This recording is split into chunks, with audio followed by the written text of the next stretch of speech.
That night at the company gala, my phone vibrated against the sound of clinking glass, a text from my mother, meant for someone else. Take her out of the will. She isn't real family. On stage, a slide read, Family is the foundation of Northvale and Coden, with photos of everyone but me. I looked at the screen, then the text. I knew I had to respond. Publicly. My name is Arden Vale. I am 32 years old, and I am the head of ethics and risk for Northvale and Kumbawa.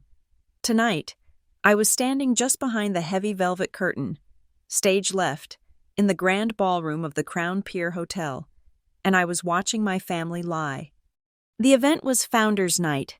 It was our most important annual performance, the night we reinforced the corporate mythology. The city of Grayford was cold and wet outside, but in the ballroom, the air was overwarmed, thick with the competing scents of expensive perfume and the miniature crab cakes being passed on silver trays. Above us, the Crown Pier's famous chandeliers didn't just hang, they loomed. They were massive, multi-tiered installations of crystal and light, refracting the blue and silver uplighting, looking less like diamonds and more like intricately carved blocks of ice, sharp, cold, and heavy. I watched one of them cast a fractured, nervous rainbow across the face of a regional bank president. He didn't seem to notice. I was backstage because I was, technically, on the agenda. I was scheduled as the final speaker, the closer. My role at Northvale was to be the adult in the room, the one who translated our family's vague, #friendly values into actual binding corporate policy. I handled SEC filings, internal audits, supply chain ethics, and the quiet, smoldering fires that sparked whenever executive ambition got too close to legal boundaries. I was the company's conscience, its fail-safe. I was the brake pedal. And as I was about to find out, I was also the ballast they were preparing to jettison. My phone vibrated in my hand, a single, sharp buzz. I was holding it. A sleek black rectangle, precisely because I wasn't supposed to be checking it. I was supposed to be present, as my mother always insisted. In the moment, Arden, optics. I glanced down. The screen was aggressively bright in the backstage gloom. A new message in a group chat. The group was named Family Ops. My mother, Eleanor, had created it years ago. It was for coordinating holidays, family photo shoots for the company's annual report, and, apparently, coups. The title of this specific message thread, however, was new. For board only. A flicker of cold static shot through my chest. I'm not on the board. My inclusion was a mistake, a catastrophic, beautiful mistake on their part. They had gotten so used to me being the silent fixer, the one who handled the ops, that they had forgotten to remove me from the list when the operations turned on me. My thumb hovered over the notification. I didn't need to open it. I knew, with the kind of primal, sinking certainty that settles in your bones, that this was it. This was the moment the subtext became text. But I did. I tapped the screen. I opened the thread. The message was from Eleanor. It was concise. It was efficient. It was brutal. Cut Arden. Not real family. Move the trust to Emily. Keep her quiet with a severance. I read it once. The words didn't compute. They were just shapes on a screen. Cut Arden. Like pruning a dead branch. Not real family. A simple statement of fact, like the sky is blue, or the meeting is at 10. Keep her quiet. My blood didn't run cold. It didn't boil. It just stopped. Everything stopped. The clink of glasses from the ballroom faded. The low thrum of the audio system went silent. It was just me and the glowing white text. Keep her quiet with a severance. I was no longer a daughter, or even an executive. I was a problem to be managed, a liability, a line item to be paid off and silenced. Then I saw it. Below the text, it wasn't just a message. It was a package. 2 attachments. I tapped the first one, Draft Will Exec V4 PDF. My phone's processor was fast, but the loading bar felt agonizingly slow. It crept across the screen, a thin blue line measuring out the end of my life as I knew it. The PDF opened, It was a scanned copy of my stepfather's will, heavily marked up in red ink by our family's private counsel. My name was crossed out everywhere. The section detailing my portion of the family trust, the one my real father had set up before he died, the one that was absorbed into the Northvale merger as a condition of the deal, was struck through with a thick, angry, definitive line. In the margin, a handwritten note. Per E.V.'s instruction, transfer all assets to Emily Vale. Full voting rights to be transferred upon removal. E.V. Eleanor Vale, my mother. My fingers felt numb. I tapped the second file. Share transfer proposal E. Vale, Doc X. This one was even worse. It wasn't emotional. It was strategic. It was a drafted plan to dilute my voting shares, the ones tied to my executive position, the ones that gave me a voice in corporate governance, and reallocate them to Emily, my half-sister. Upon my imminent departure, the document used clinical, antiseptic language like streamlining governance, consolidating leadership vision, and aligning stakeholder interests. It was corporate speak for a boardroom execution. This wasn't an angry, impulsive whim. This was a plan, meticulous. Lawyers had been consulted, documents had been drafted. They were just waiting for the right moment, the right leverage, to pull the trigger. And my mother, in her imperial haste, had just sent the entire package directly to the target. I lifted my head. The stage lights were blinding, casting long, stark shadows into the wings where I stood. On stage, my stepfather, Marcus Vale, was at the podium. He was a man who looked like he was sculpted from polished mahogany, all broad shoulders and a reassuring, resonant voice that made people feel safe. He was at the climax of his Founders' Night speech, the one I had helped him edit. And that's what Northvale & Co. is, at its heart, he boomed, his voice amplified to fill every corner of the vast, expensive room. It's not just a company, it's not just a brand, it's a family. It's about unity. The word unity echoed slightly, bouncing off the cold chandeliers. Unity, unity. I watched him. He smiled. That perfect, camera-ready, 1,000-watt smile that had charmed bankers, politicians, and magazine editors for 2 decades. To his right, seated at the head table, was my mother. Eleanor. She was wearing a silver dress that shimmered like chainmail. Her blonde hair swept up in a flawless chignon. She wasn't looking at her husband. She was looking at the press table, smiling, inclining her head, a perfect portrait of matriarchal grace and power. She was the one who managed the family part of the brand. She was the one who had just typed "Moi, real family." A wave of nausea, cold and acidic, rose in my throat. I swallowed it down, hard. This was not the time for emotion. Emotion was a liability. This was a time for risk assessment. My gaze shifted. I saw my half-sister, Emily, at the same table. She was 22, beautiful, and looking down at her phone, probably scrolling through Instagram, utterly, blissfully oblivious. She was the symbol, the real one, the one who would get the trust, the one who didn't even know what a fiduciary duty was. Ms. Vale?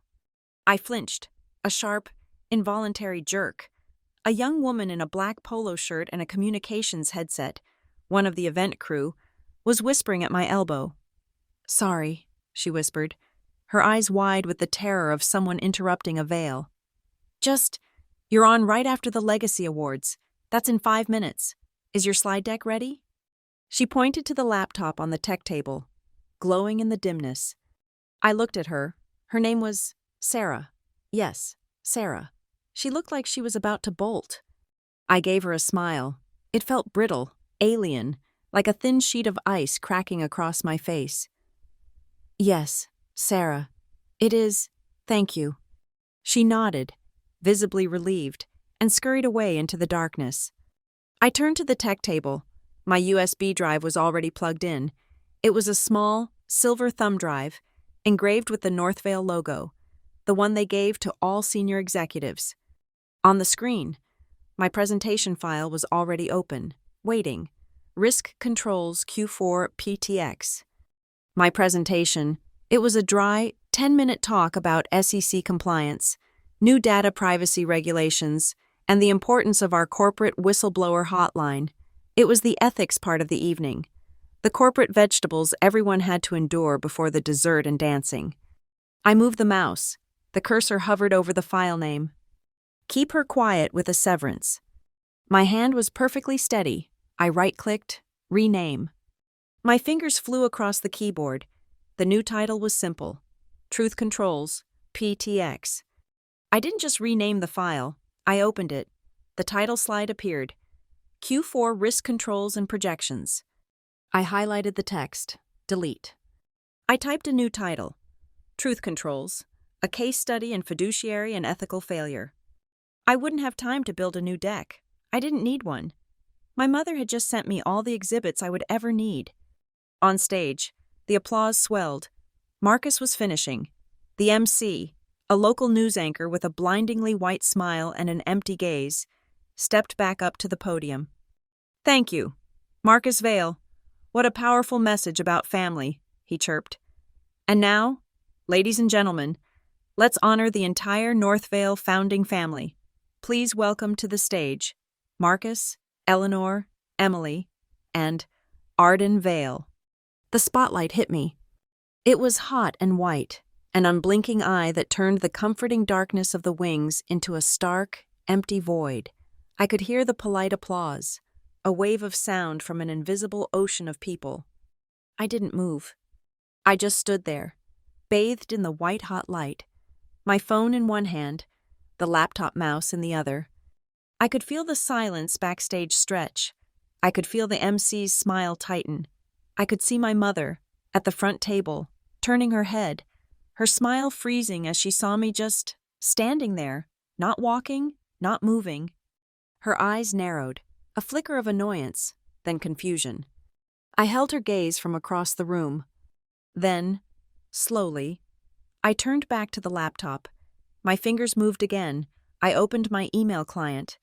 I opened the company's internal compliance portal, the very one I had designed, built to be immutable.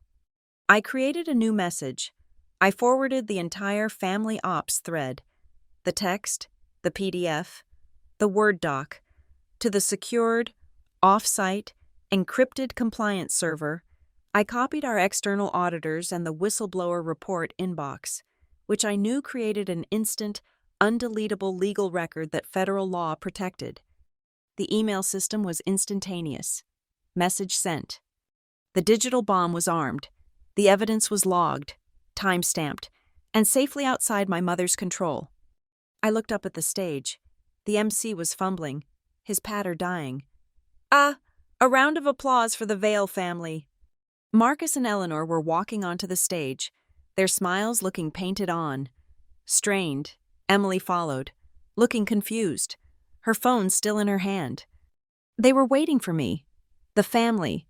They had left a conspicuous gap for me in the lineup. I took a deep breath.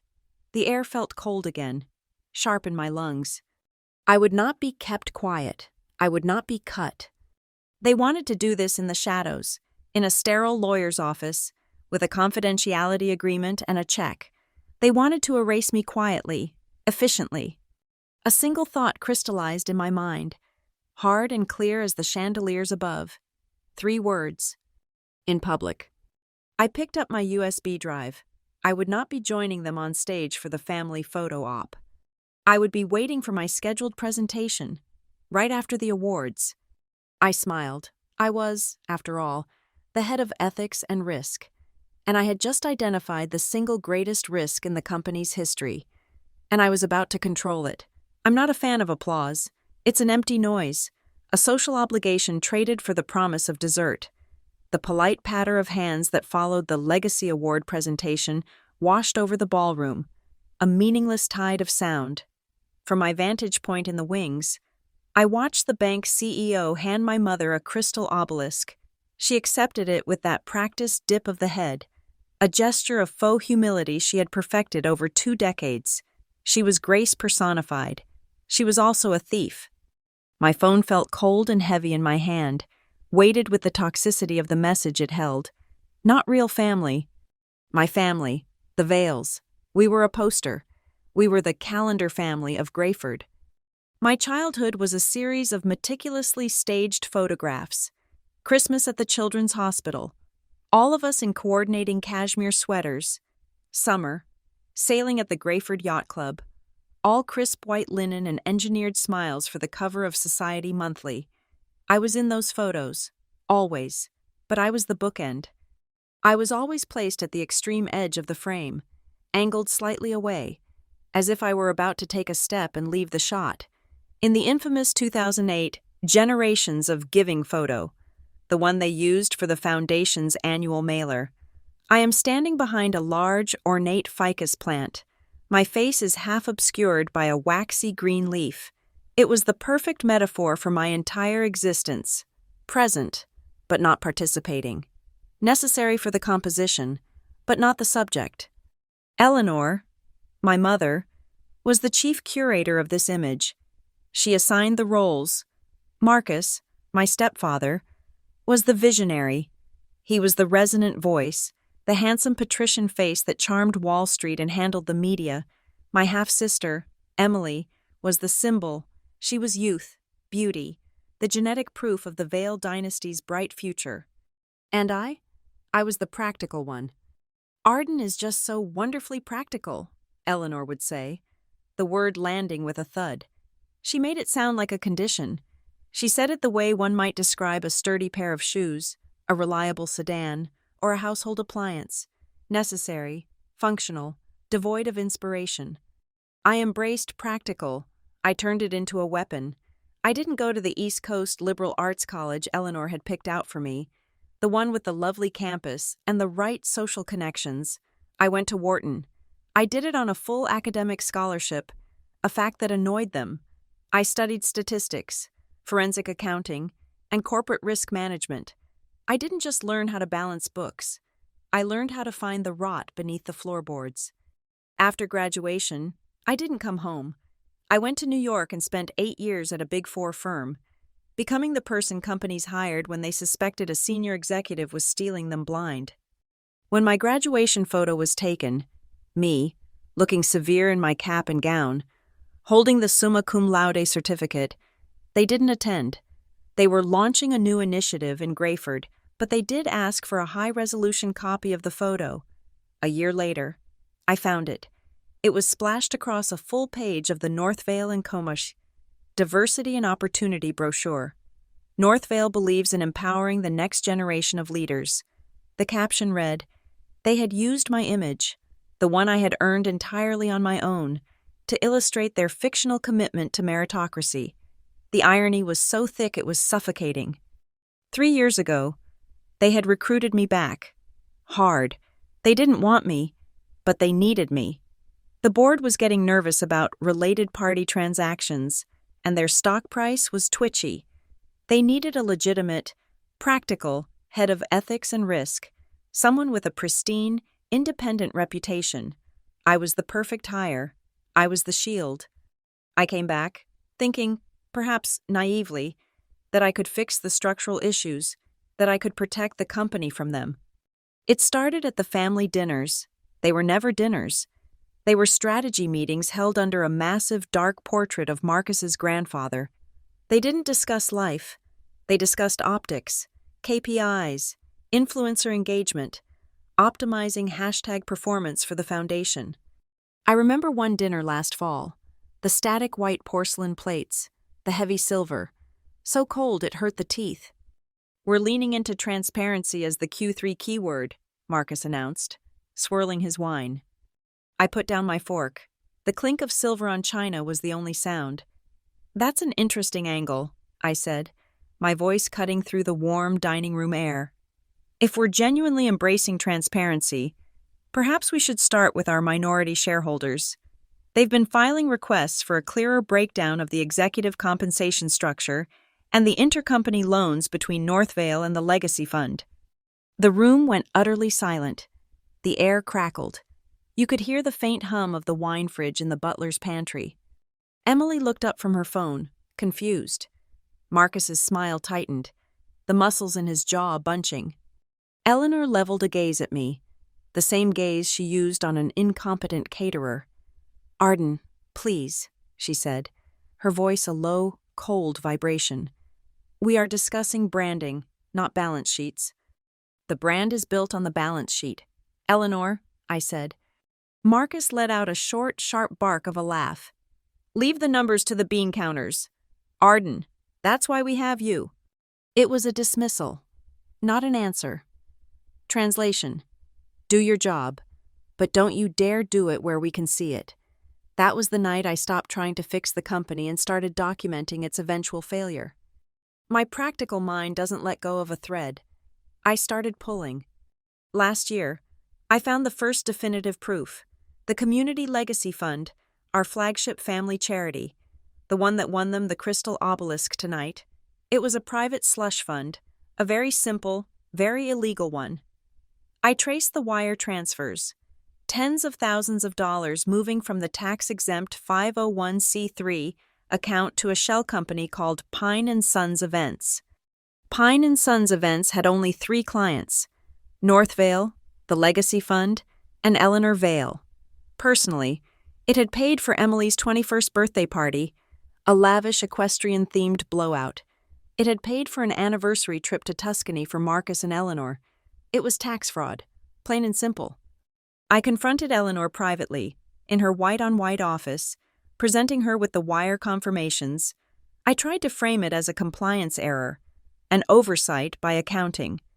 She didn't even flinch. She took the printouts, folded them neatly in half, and set them on the edge of her glass desk. "Arden," she said, her voice soft, almost pitying. "You're ruining the mood. This is family. It's not corporate." "It is corporate," I insisted, my own voice quiet. "It's a registered charity. It's wire fraud." She sighed, a deep, theatrical sigh of maternal disappointment. "This is precisely what happens when you try to mix other people into the core business. You simply don't understand the nuances, darling." Other people. There it was, the word that defined me. It confirmed every whisper I had ever heard at holiday parties. The aunts and uncles from Marcus's side of the family, their voices lowered over coupes of champagne. "She's an employee, dear, not blood. Eleanor is just so generous, isn't she? To keep her so close." It always came back to blood. My real father, David, died when I was 2. His small, innovative logistics software company was the seed. It was his technology that, when merged with Marcus's family holdings, became the foundation of Northvale and Compass. My trust, my shares, my place at the table. They weren't gifts from the Vales. They were his. They were the price of the merger. They were the one thing they couldn't take from me. Or so I thought, until I read the PDF on my phone. 2 years ago, after a disgruntled former executive hinted publicly at my complicated lineage, I insisted we clear the air. I demanded a DNA test. "Let's end the whispers," I said. To my surprise, Marcus and Eleanor agreed. They spun it as protecting the family from baseless slander. We scheduled an appointment at a certified lab. The day before, our general counsel called me. "Arden," he said, his voice flat. "Marcus and Eleanor have decided to cancel the test." "Why?" He recited the answer like a man reading a script. "Pursuing the matter further has been deemed not beneficial to the Northvale and Compte brand image." Brand image, not truth, not family, brand. They didn't cancel it because they knew the truth. They canceled it because they didn't want the truth, either way, to become public. They preferred the ambiguity. It kept me in my place. It maintained their narrative. That was the day I stopped being a daughter and became a federal witness in waiting. I kept calm. I didn't argue. I just compiled. I'm practical, after all.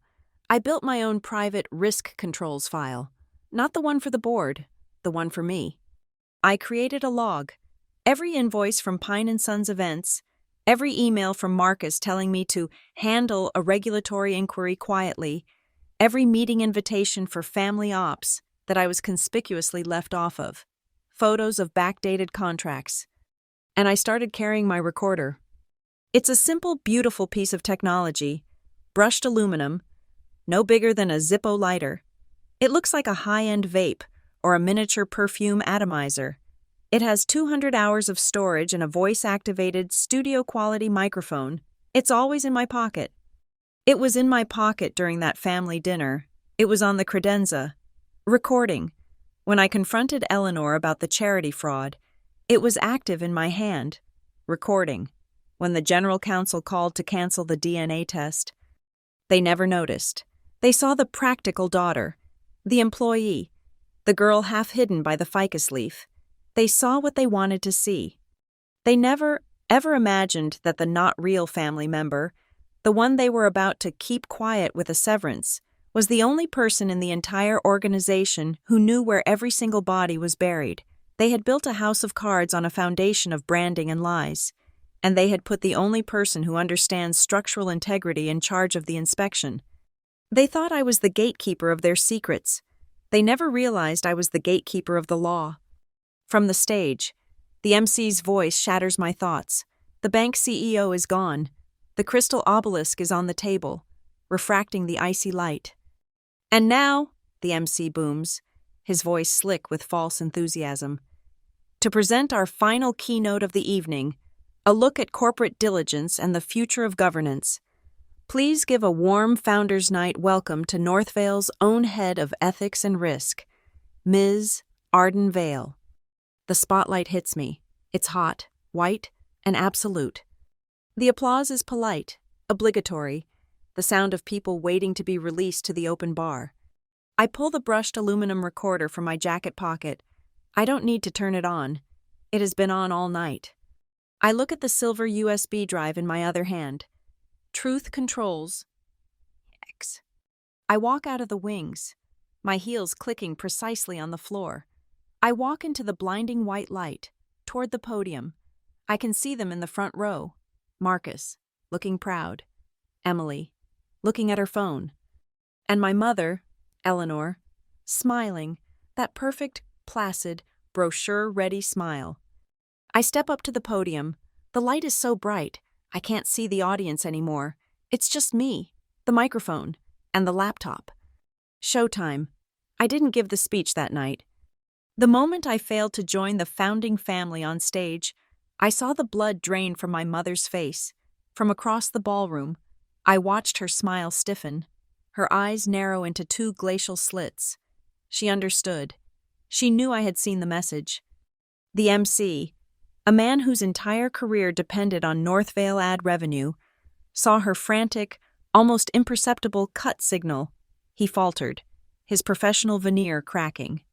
And, due to the late hour, he stammered, shuffling his cue cards, we'll be moving straight to our musical performance. The final keynote will be rescheduled.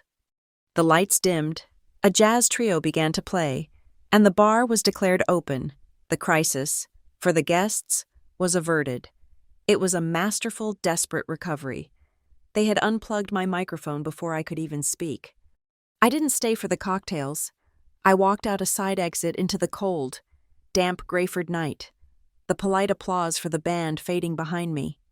The drive back to my Westvale apartment was a vacuum. No music, no thoughts, just the rhythmic thwack-thwack of the windshield wipers pushing away the drizzle. The city lights smeared across the glass like wet paint. I was operating on a level of pure, cold adrenaline I hadn't felt since my first hostile deposition. I parked in my sterile, underground garage. I rode the silent elevator to the 22nd floor. I walked into my apartment, which overlooked the dark, churning river.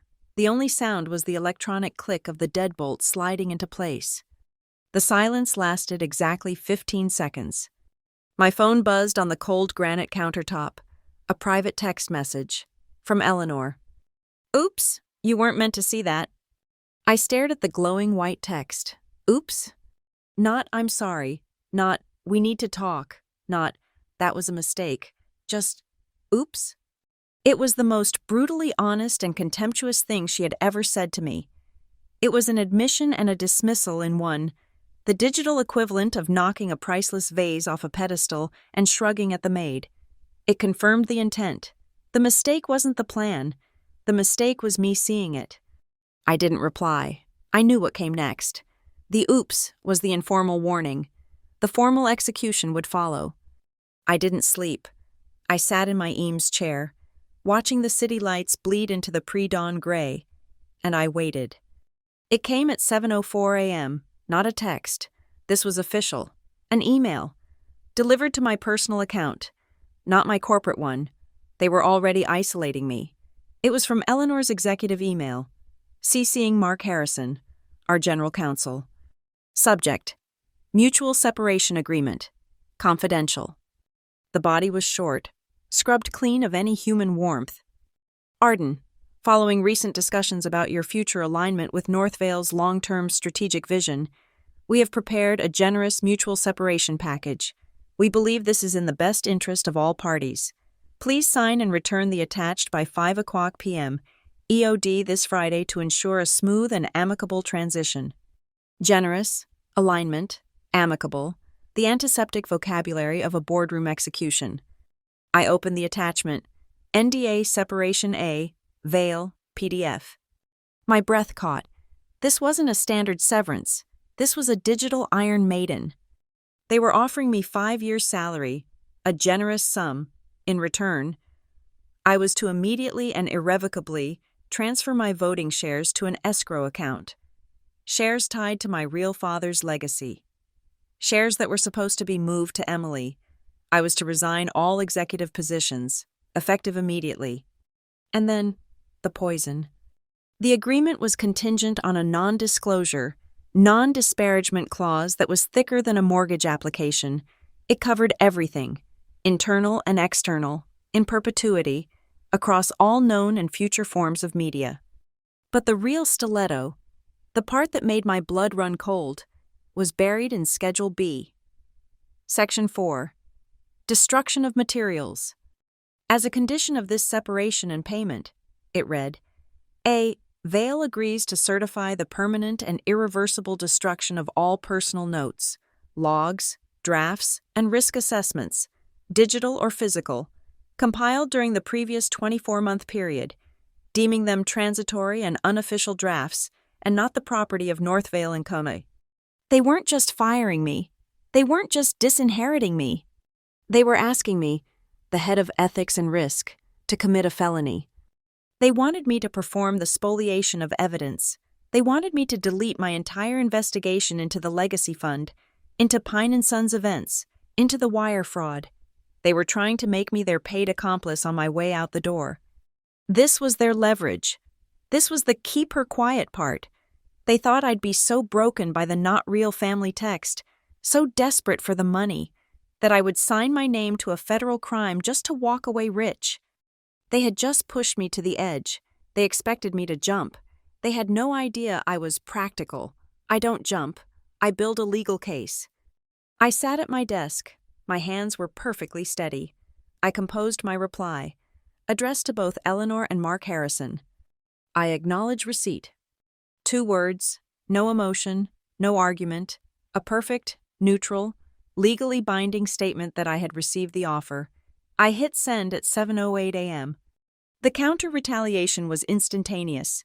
At 7:09 a.m., I tried to log into the corporate compliance server from my home laptop. A new window popped up. Access denied. Your credentials have been revoked by the system administrator. I tried my corporate email. This account has been locked. They were fast. I had to give them that. They were trying to scrub my access, to lock me out of the digital fortress I had built. I leaned back in my chair. A small, showed smile touched my lips. They were amateurs. They had locked my user-facing credentials. They had forgotten that as the system's architect, I designed it to be immutable. They had forgotten about the triple redundant, legally mandated backups that run on a separate air-gapped server, the one that, per Sarbanes-Oxley requirements, I controlled the physical keys to. They had just locked the front door, not realizing I had built the entire house, lived in it for 3 years, and kept all the blueprints. The evidence I had forwarded from the gala, the not real family text, the draft of the will, the share transfer plan, it was already safe. My personal phone vibrated, a new message, Not a text. It was on Signal. The encrypted app. The name was J. Rivas. Javier Rivas, a brilliant, hungry junior lawyer in our own corporate legal department. I'd hired him out of Stanford 2 years ago. He was sharp as a shard of glass, and he despised the Veil's brand first, law second hypocrisy. The message was one line. Arden, they're panicking. Harrison is shredding docs in his office. Literally. A second message came through. I saw the NDA. This is criminal. If you need Section 8E, whistleblower safe harbor, I'm ready. I have my own copies of the Pine & Sons invoices. My heart gave a single, hard kick. Javier wasn't just an ally. He was an inside witness. He had just confirmed mens rea, the guilty mind. Our general counsel was actively destroying evidence right now. I typed back, my fingers flying. Stay clean. Say nothing. Do not get fired. I have a plan. I put the phone down. My mind was crystal clear. The adrenaline burning like a blue-white flame. The plan had to be twofold, public and official. First, I used my still-active personal phone to access the corporate board's scheduling portal. I sent an email to the entire board of directors, paying special attention to the 2 independent directors who hated Marcus's rubber stamping. Subject: urgent, quarterly risk report, and fiduciary irregularities. Dear board members, per my duties as head of ethics and risk, I am invoking my right under Article 4, Section 2 of the corporate bylaws to call an emergency session. I must present an urgent report concerning material fiduciary irregularities and potential violations of federal law. I am scheduling this for our standard QBR slot this coming Monday. I hit send. It was a formal, procedural challenge. If they ignored it, the independent directors would have grounds for a lawsuit. If they accepted, I had my stage, the stage they had denied me at the gala. Second, I opened a Proton Mail account I'd created 6 months ago under a pseudonym. I sent a message to Robert Chen, the senior managing partner at Price Waterhouse, our external auditors. His office was on the 17th floor of our building. Subject: anonymous whistleblower report. Northvale Legacy Fund. I have material, verifiable evidence of wire fraud, tax evasion, and systematic falsification of corporate records pertaining to the Northvale Community Legacy Fund. I wish to make a formal anonymous presentation to your audit team. Please meet me in your main conference room, 17B, Monday at 10 o'clock a.m. I will bring all documentation. I now had 2 separate, converging attacks, one internal, to the board, one external, to the auditors. They couldn't possibly stop both without tipping their hand. The digital evidence was secure. Now, for the physical arsenal. I walked to the built-in bookcase in my study. I pulled out a heavy, leather-bound first edition of Moby Dick. Behind it was a small, biometric wall safe. My thumbprint opened it with a quiet thud and a puff of air. Inside, there was no jewelry, no cash, just 3 color-coded, encrypted hard drives, and one small, silver USB drive. This one was labeled Legacy Images, Zip. This was my real inheritance, not the money, the truth. It contained the files my real father, David, had left in a trust for me, the one that was supposed to be opened on my 30th birthday, the one Eleanor and her lawyers had illegally suppressed by claiming it was emotionally destabilizing. It held his original software patents, the real merger agreement, the one that stipulated my board seat wasn't a gift, but a non-negotiable condition of the sale. And most importantly, scanned copies of his letters and my original hospital birth records. I took the USB drive. This was the key. The gala text, the oops, the severance package, the criminal NDA. It was all pressure. They were pushing me to the edge, trying to make me jump into a pit of my own making. But I'm practical. I don't jump. I analyze. Eleanor and Marcus had made one fatal, catastrophic error. They thought our fight was about family. They thought it was emotional. They thought they could win it at the dinner table, with whispers and disappointment and social exclusion. They were wrong. This isn't a family dispute anymore. It's a shareholder derivative action. I looked at the silver USB drive in my hand, then at the calendar invite for Monday's QBR. No more arguments at the dinner table, I whispered to the empty, sterile room. We'll talk in the boardroom. The weekend was a pressurized vacuum. They expected me to be negotiating. They expected tears, frantic calls, a counteroffer. They expected me to be the practical one, the one who would take the generous 5-year payout. Instead, I was building a cage. They had locked me out of my user account, an act of petty, immediate spite. But they had built their company on a digital infrastructure I had designed. They had locked the front door, forgetting I was the architect who had built a super admin backdoor, keyed directly to my personal hardware, mandated by the very compliance rules I had authored. From the secure terminal in my Westvale apartment, I wasn't just in the system, I was the system. My actions were cold, precise, and logged, a digital battle plan. First, I went for the money. The Community Legacy Fund. I didn't need to hack. I had master audit privileges. I pulled the full ledger. My eyes scanned for the vendor code I already knew was there. P&S Events 1. Pine & Sons Events. The transfers were blatant. 3 payments in the last 12 months, totaling $420,000. The memo line for each was identical. Lazy. Donor Relations Strategy. I pulled the vendor file. The address for Pine & Sons Events was a P.O. box in a strip mall in the suburbs. I ran a public records search. The same P.O. box was the registered address for 2 other LLCs, both dissolved. The articles of incorporation for Pine & Sons, however, were active. Director, Elizabeth Harding. Beth Harding, my mother's best friend, the woman she'd gone to Tuscany with on a strategic planning retreat 6 weeks ago. I pulled the scanned invoices for the $420,000. They were boilerplate templates. 3 identical contracts, with no deliverables, no itemized services, just a signature. Eleanor's. She had authorized the transfer of nearly $500,000 from a registered 501c3 to her best friend's shell company. It wasn't just unethical.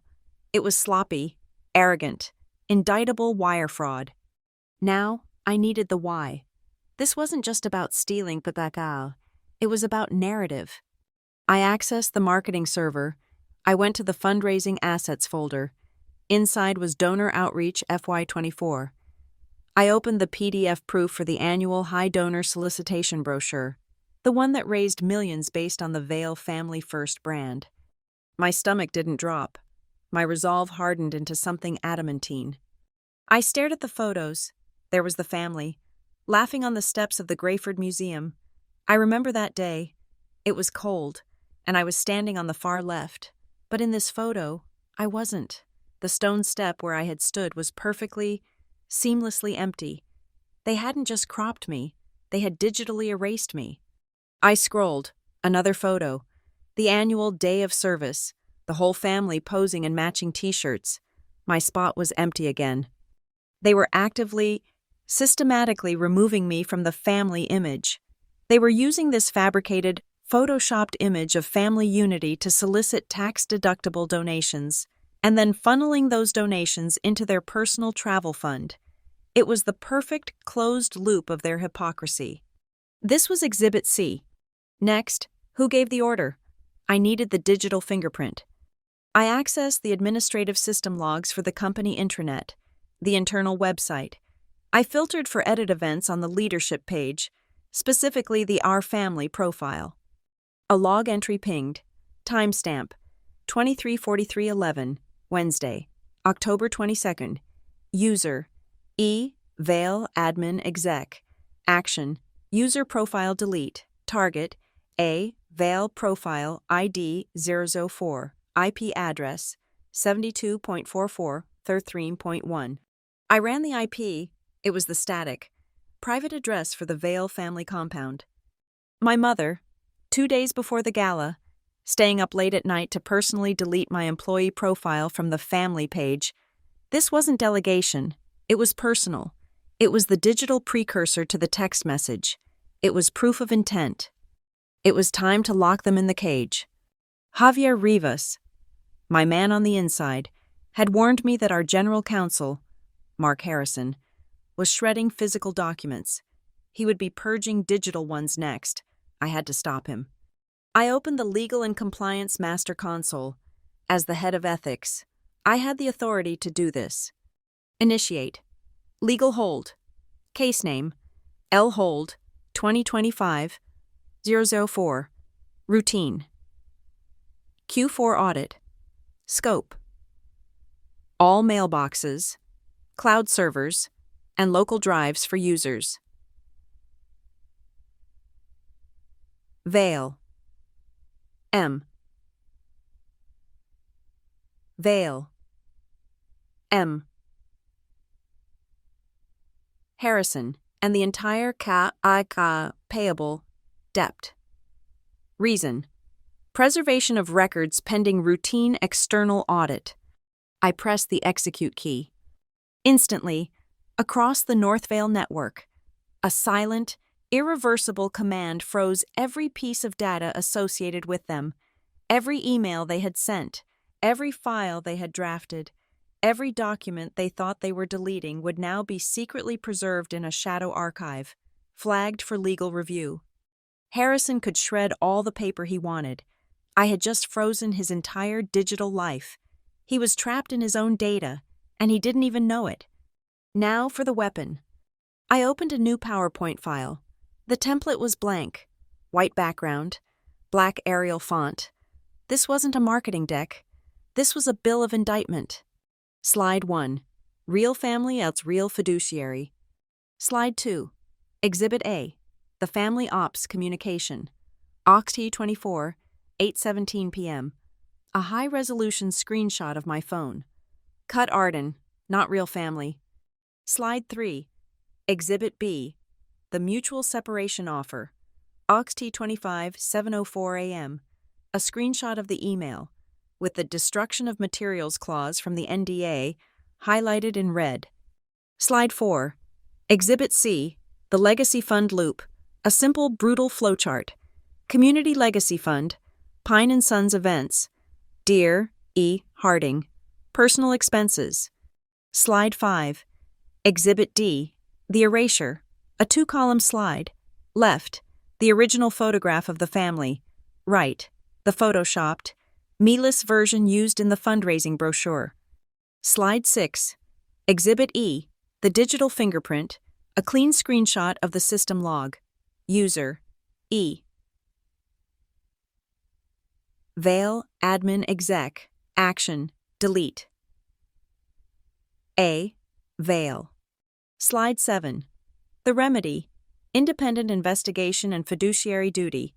This slide was just a title. The body would be delivered live. I saved the file. QBR controls final. The trap was built. Now, to get the audience. They had canceled my keynote at the gala, silencing me in a public forum. I would simply create a new one. I called Maya, my administrative assistant. She was smart, overworked, and knew better than anyone how the Veils treated their practical staff.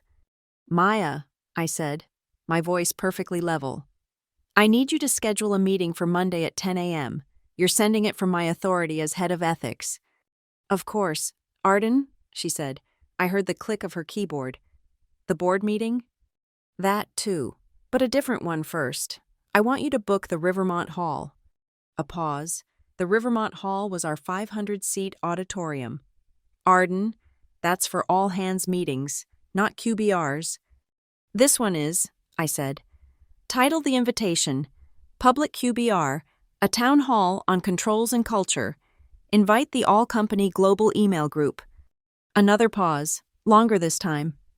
Got it, she said, her voice dropping, gaining a new, sharp edge. She understood. And Maya, the Rivermont Hall has a default live stream feed for company-wide addresses. I need you to confirm that feed is active. Active, yes, ma'am. One last thing. We have that Compliance Day outreach program. I need you to send a few special invitations for Monday morning. Sarah Jensen at the Grayford Business Journal, Tom Wu, who covers us for the Financial Times, and Anya Sharma, from the local investigative news affiliate. You want journalists in the room? I want them to be Compliance Day guests. Give them front row seats. They'll think they're seeing a presentation on our company values. Make sure their badges are waiting at the front desk. Arden, Maya said, and I could hear the smile in her voice. Their badges will be waiting. Front row, center. I hung up. The stage was set. The audience was invited. Finally, the insurance policy. I could not be the only one holding the evidence. I compiled everything: the wire transfer receipts, the fake invoices, the articles of incorporation for Pine and Chews, the side-by-side photo comparisons, the system logs, the criminal NDA. I zipped the file and encrypted it with a 256-bit key. I sent the file to a new email address. It belonged to the most feared whistleblower attorney in the state, a woman who ate corporate defense lawyers for breakfast. I had put her on retainer 3 months ago. My email was brief. Attached is the full discovery package. This establishes our chain of custody. If you do not receive a stand-down code from me by Monday at 5 p.m., you are instructed to release this package simultaneously to the SEC, the IRS, and the State Attorney General. Hold for my signal. The dead man's switch was active. I stood up and walked to my desk. The small silver audio recorder lay next to my keys. It had been recording since I confronted Eleanor in her office about the fraud. It had recorded the phone call with Harrison canceling the DNA test. It had recorded the silent, thrumming panic in the wings of the gala. I plugged it into my laptop. I changed the master password to a 32-character string of random numbers and letters. I found the master audio file, a single, unbroken 48-hour recording. I right-clicked, rename. My fingers typed the new name, Truth in Public, Wave. I put the recorder in my pocket. They thought I was sitting at home, disinherited and defeated, deciding whether to sign a document that would make me a criminal. They had no idea I had just set a public snare, baited it with their own crimes, and invited the entire world to watch. Monday morning, 9:15 a.m., the lobby of the Northvale Tower was a cathedral of brushed steel and glass, designed to make visitors feel small. It usually made me feel nothing, but this morning, it felt like an arena. I walked to the executive security turnstiles. The light was green. I held my corporate ID badge, the one with my face, my name, and my title, over the black sensor. A red X flashed. Access denied. A heavy, flat beep echoed in the marble quiet. I tried again. Access denied. A uniformed security guard, a man I'd nodded to every morning for 3 years, stepped forward. He looked uncomfortable, his eyes fixed on my lapel. Ms. Vale. Sorry. Must be a system error. A system error, I repeated, my voice flat. I didn't look at him. I looked past him, at the bank of elevators. I'm sure it is. Ron. Before I could ask him to use his master key, my personal phone vibrated. A new calendar invitation. From Mark Harrison, General Counsel. Subject: Urgent and confidential chat.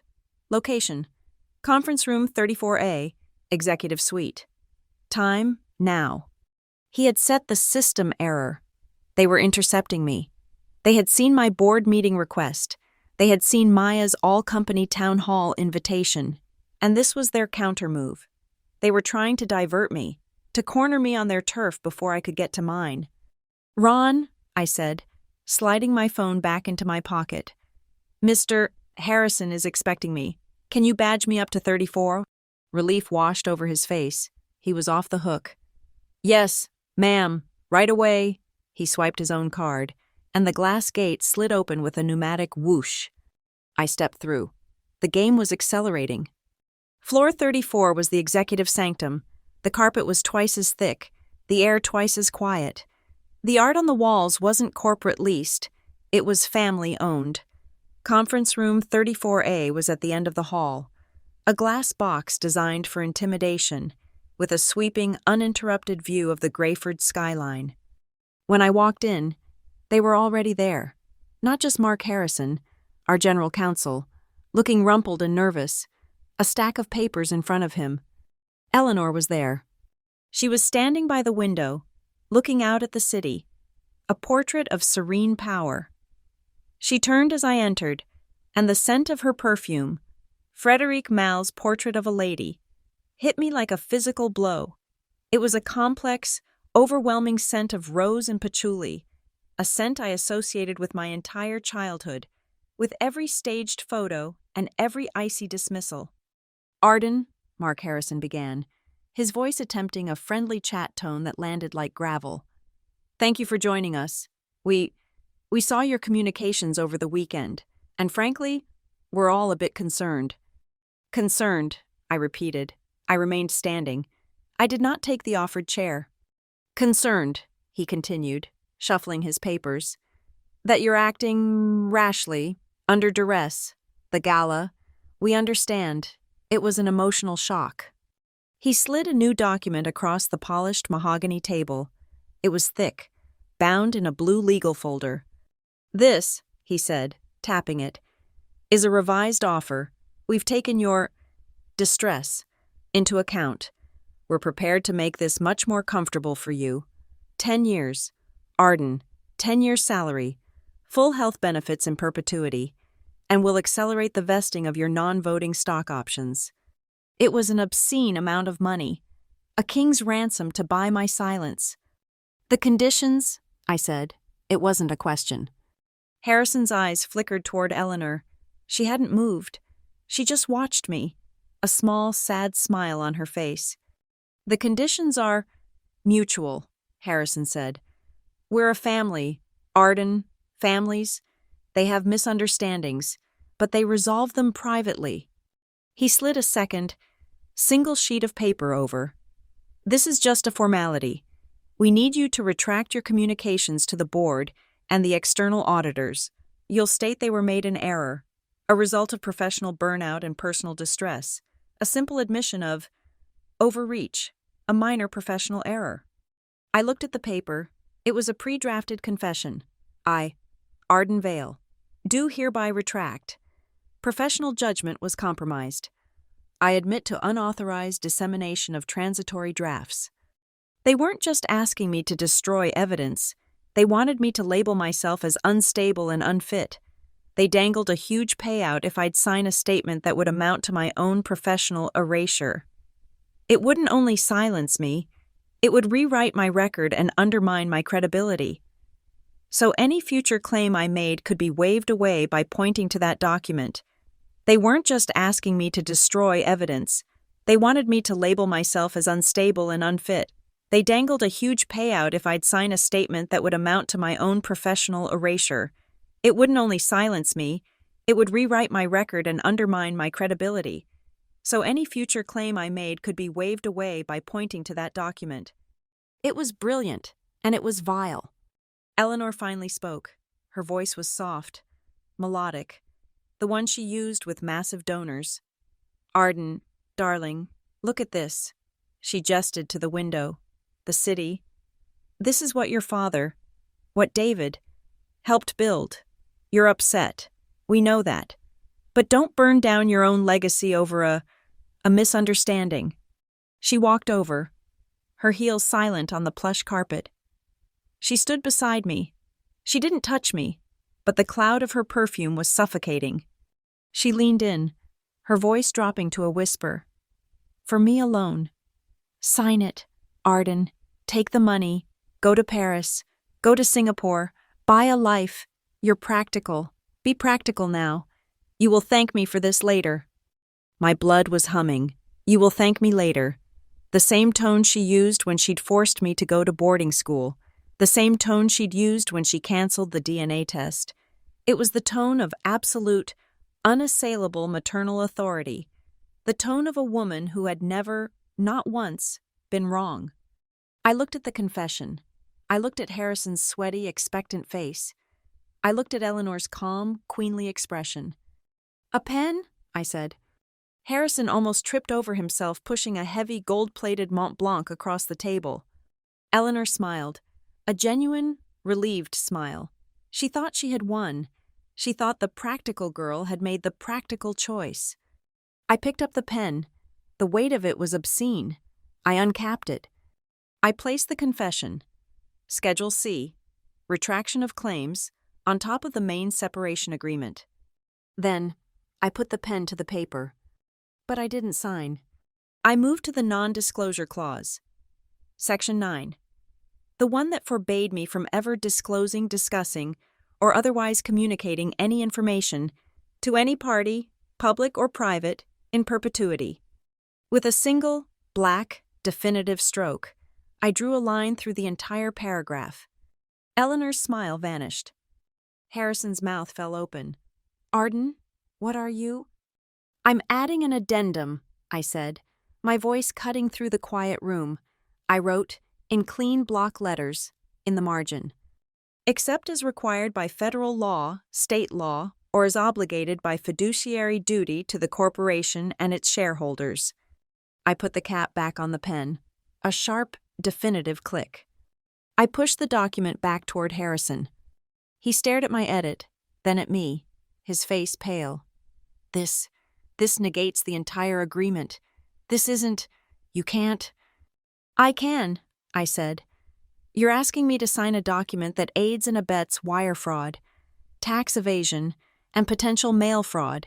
You're asking me, the company's chief compliance officer, to sign an NDA that is, in itself, an illegal act of concealment. My edit makes it legal. Do you have a problem with it being legal, Mark? Harrison looked at Eleanor. He was lost. This was not in his script. Eleanor's expression had hardened. The soft, maternal pity was gone. The ice was back. You're making a terrible mistake, Arden, she said. My mistake, I said, was believing this was a negotiation. It isn't. It's a notification. Eleanor and Harrison exchanged a look, and then a new, different smile crossed my mother's face. It was thin. It was cold. It was amused. Mark, she said, not looking at him. Her eyes locked on mine. It seems we can begin the meeting. Harrison blinked, confused. What meeting? The board meeting, Mark, she said, as if to a child. The one Arden called. She turned to me. You wanted to talk to the board? Fine, let's talk. She thought this was the meeting. She thought she had me trapped here, on floor 34 with her and her lawyer. She thought my edit was a negotiating tactic, that this was where we would hammer out the final details. She thought my board meeting was a bluff to get a better deal. She had no idea about the 500-seat auditorium. She had no idea about the all-company live stream. She had no idea about the journalists sitting in the front row. Thank you, Eleanor, I said, but my meeting isn't here. I turned and walked out of the room. Arden, Harrison yelled, scrambling after me. Arden, you are still a company employee. You can't just... You're in breach. Your access is revoked. I didn't stop. I walked to the elevator bank. I pressed the down button. My destination wasn't down. It was across. The Rivermont Hall was on the 15th floor, the central atrium of the tower. My phone vibrated in my hand. A text from a number I knew well. Emily. Sis, Mom's freaking out. Just be quiet, okay? Just take whatever they're giving you. I'll take care of you. I'll give you a part of mine. I promise. A part of mine, the trust, the inheritance, the shares, my half-sister, the symbol offering me scraps from the table, from the very thing they were stealing from me. It wasn't malice on her part. It was just weakness. The elevator arrived. The doors opened with a soft ding. I stepped inside, alone.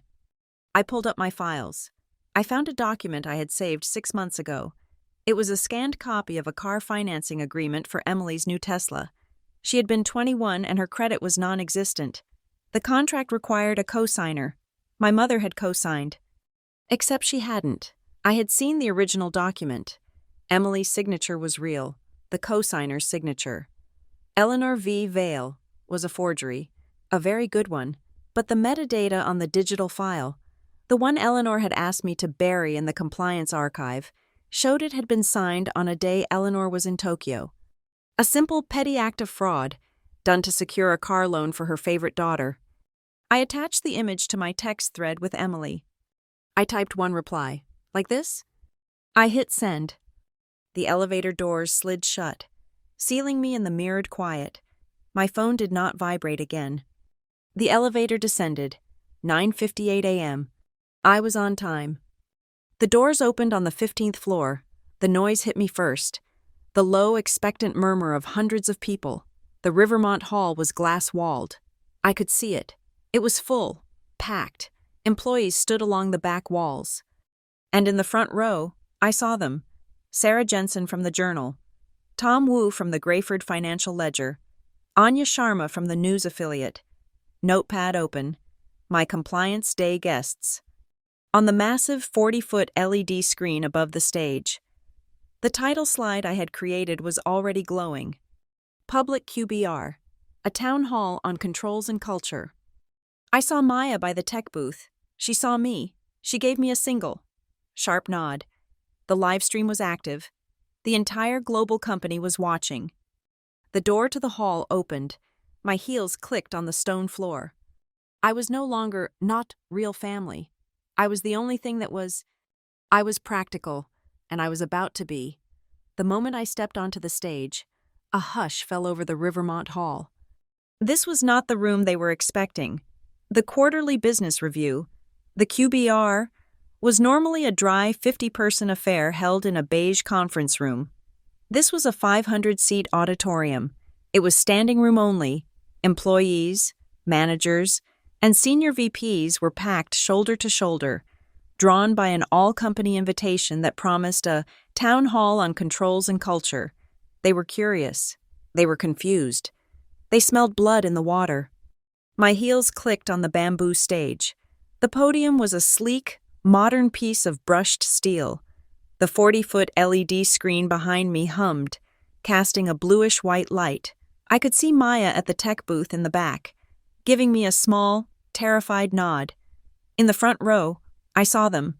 The Compliance Day guests, Sarah Jensen from the Journal, her pen already poised over a fresh page. Tom Wu from the FT, leaning forward, his brow furrowed, and Anya Sharma from the local affiliate, her phone already out, discreetly recording audio. The air was electric. I adjusted the microphone. The small thump echoed through the silent room. "Good morning," I said. My voice was calm, amplified, and utterly devoid of emotion. "Thank you for coming. This is the fourth quarter review on controls and culture. I'm Arden Vale, head of ethics and risk." Just as I said my name, the heavy doors at the back of the auditorium burst open. Eleanor, Marcus, and a frantic, red-faced Mark Harrison. They didn't walk. They stormed. "Shut this down!" Harrison was hissing at a bewildered security guard. "This is not a sanctioned meeting." Eleanor wasn't yelling. She was just moving. She advanced down the center aisle, her eyes locked on me, twin lasers of pure, distilled fury. Marcus was beside her, his face a mask of thunderous disbelief. A corporate MC, the same one from the gala, rushed onto the stage from the wings, his face pale with panic. Ms. Vale, there's been a mistake," he sputtered, grabbing for the second microphone. We're experiencing a technical difficulty." "No," I said, my voice cutting through his. "There is no technical difficulty." I turned to the tech booth at the back of the hall. "Maya, please begin." Maya hit the key. The MC froze. He looked at Eleanor, then at me. "The live stream," he stammered. "The global feed is running on an automated system schedule. Ms. Vale, we can't." "I know," I said. "I scheduled it." I turned to the audience, to the cameras, to my mother, who had stopped, frozen, in the center aisle. "Let's begin," I said. I clicked the remote in my hand. The massive screen behind me changed. The title slide, Public QBR, a town hall on controls and culture, vanished. It was replaced by a single, stark white slide. In the center was a black text box, a screenshot of a text message. From redacted to redacted. Message, cut Arden, not real family. Move the trust to Emily. Keep her quiet with a severance. A collective. Audible gasp sucked the air from the room. It was a physical sound, a sudden, sharp intake of 500 breaths. I heard Sarah Jensen's pen scratching furiously against her notepad. "This is Exhibit A," I said, my voice resonating in the stunned silence. "It's a communication I received by mistake last Friday night. It's a clear directive, from senior-most leadership, to breach a binding trust agreement." "Arden," Eleanor's voice, no longer soft, cracked like a whip across the room. "This is a private family matter. You are humiliating yourself." "This is not a family matter, Eleanor," I said, using her first name. The gasp this time was quieter, more shocked. "This is a corporate governance matter. It's a conspiracy to illegally alter shareholder rights, sent on a company device." "Stop this! Stop the stream!" Mark Harrison was now at the tech booth, physically trying to grab the keyboard from Maya, who recoiled, holding her ground. "You can't, Mark!" I called out, my voice amplified. I clicked to the next slide. The screen filled with a screenshot of a system command. "Legal hold. Case L hold. 2025. 4. Per my authority as head of ethics and risk," I announced. "As of 7:30 a.m. yesterday, all Northvale servers, including this live stream and all executive mailboxes, are under a mandatory, non-deletable legal hold. Pending an external audit, shutting down this feed now is a Class B felony. It's called spoliation of evidence. You, of all people, should know that. Mark." Harrison froze. His hand, which had been reaching for the power cable, dropped to his side. He looked at me, his face ashen. I had him. He was trapped by the very laws he was paid to uphold. I turned back to the audience. They were rapt. Every phone was out.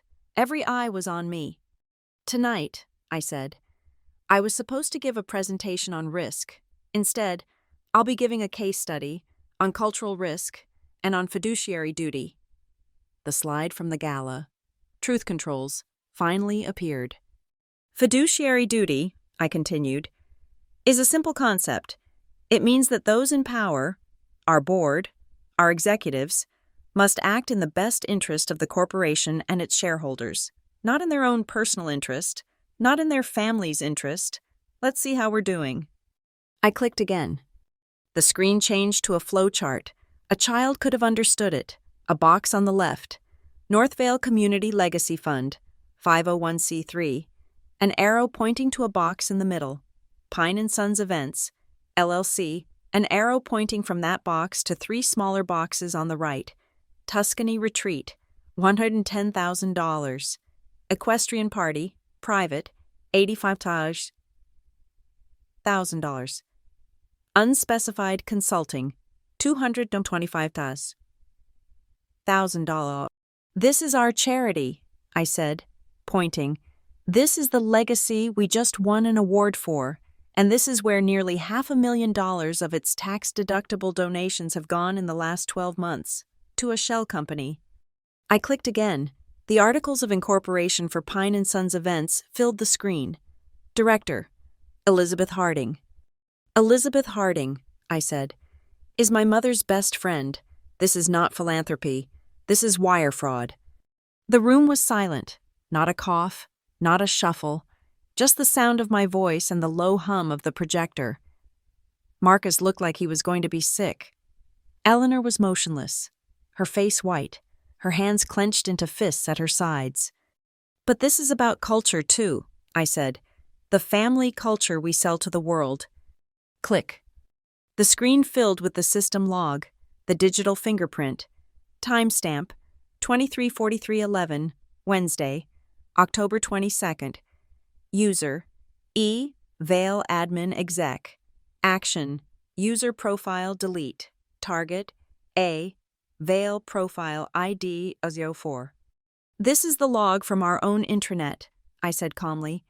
"This is our co-CEO, 2 days before the gala, staying up late at night to personally delete my employee profile from the family leadership page. This is the act of a CEO actively fabricating the public image of the company." Click. A new slide, 2 photos, side by side. The original, with me on the far left, and the photoshopped, Me-less version used in the donor solicitation brochure. The image we sell versus the truth. This, I said, is the image they used to raise the money they were stealing. They were erasing me from the family narrative, literally photoshopping me out of existence, to keep the story clean while they defrauded our donors. Eleanor finally found her voice.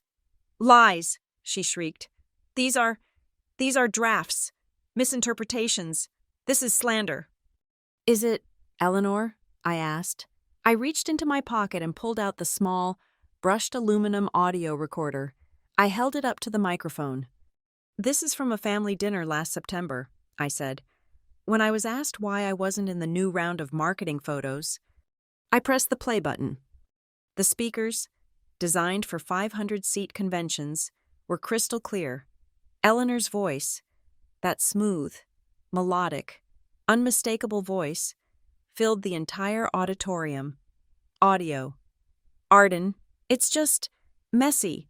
The story is cleaner without the complications. Any photo with Arden, delete it. It's just better for the brand. Keep the story clean. The silence that followed was absolute. It was a vacuum. I clicked the recorder off. I watched my mother's face. The blood had returned, but it was a dark, blotchy red. She was, for the first time in her life, speechless. I have one last exhibit, I said. It's the separation agreement I was offered this morning at 9:15 a.m.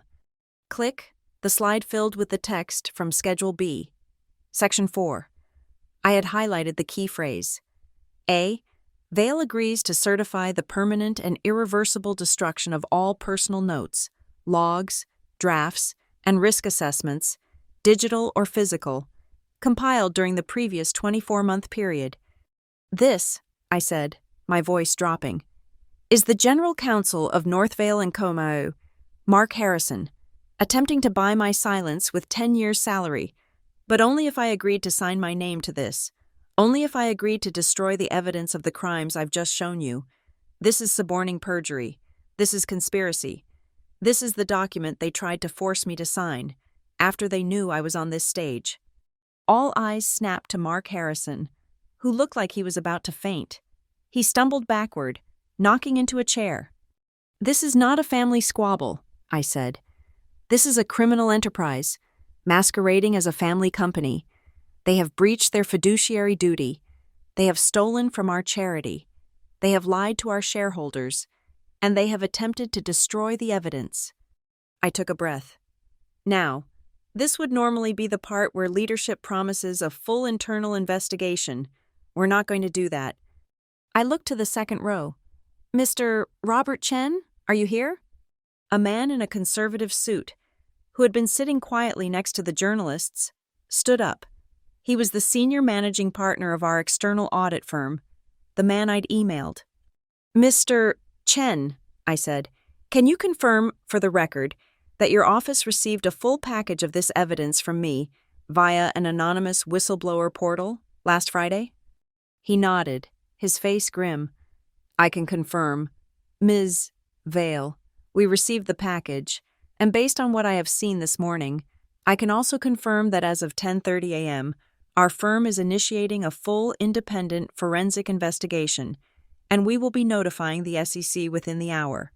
That was the kill shot. The room exploded, not with applause, with the chaotic, deafening roar of 500 employees, all talking at once. The internal live stream chat, visible on a side monitor, was a waterfall of an OMG, and finally, I saw Anya Sharma, the journalist, already on her phone, speaking quickly into it. Tom Wu and Sarah Jensen were typing so fast their fingers were a blur. Arden, Marcus roared. Finally finding his voice, he was pointing a shaking finger at me. You will not. This is my company. No, Marcus, I said, my voice cutting through the din. The room quieted again. Just enough. It's a publicly traded corporation. I looked past him, past my mother, at the hundreds of employees staring at me, at the cameras. They told me I wasn't real family, I said. And they're right, I'm not, because real family doesn't steal from you. Real family doesn't lie to you. Real family keeps the promise. I leaned into the microphone. One last time. And a real company? A real company keeps the law. The room was a resonant chamber of noise. The stunned silence had broken, replaced by a wall of sound. 500 people whispering, gasping, their voices rising in a chaotic wave of disbelief. In the front row, I saw Tom Wu of the Financial Times on his phone, his voice low and urgent, dictating a headline. Anya Sharma was already standing near the aisle, speaking to her cameraman. Marcus was apoplectic, his face a mask of puce-colored rage. "Security!" he roared, pointing at me. "Get her off the stage! Turn off that screen!" But the security guards were looking at Mark Harrison, the general counsel, who was still frozen at the back, paralyzed by my spoliation of evidence warning. And they were looking at the external auditor, who was sitting grim-faced in the second row. They didn't move. This was the moment, the apex of the chaos, and through the center of that chaos, my mother, Eleanor, began to walk. She didn't storm the stage as she had stormed the room. She ascended the side steps slowly, her movements deliberate, serene. The noise began to die down as she moved. She was a black hole, drawing all the light and sound in the room into herself. She walked past me, ignoring me completely, and took the MC's microphone from the podium. A sharp, feedbackless thump silenced the remaining whispers. She stood there, bathed in the white light of the projectors. She looked magnificent. She looked unbeatable. "Thank you, Arden," she said. Her voice was cool, smooth, and laced with a profound, maternal pity. It was a performance of such breathtaking audacity. The room held its breath. That was quite a presentation. She turned to the audience, to the employees, to the journalists. A lot of data, a lot of spreadsheets, a lot of emotion. She let the word hang in the air, a dismissal of everything I had just shown. "I will not," she continued, "dignify a personal, emotional outburst with a point-by-point rebuttal. What I will say is this. We are a family, and like all families, we have misunderstandings." She looked at Marcus, a small, sad smile playing on her lips. "Have we been perfect? No. Have our internal accounting procedures for the legacy fund been, perhaps, too informal between family and friends? It appears so, and that is why," she announced, her voice swelling with executive authority. "I will be commissioning a full, internal investigation, effective immediately, to review every claim made here today." It was a brilliant counter. She was absorbing the fraud, framing it as a simple, good-faith error, and taking control of the narrative by promising the one thing I had warned against, an internal review, a review she would control. "But," she said, her voice dropping, becoming intimate, "I feel you all deserve context for this terrible, public breakdown. This isn't about wire transfers.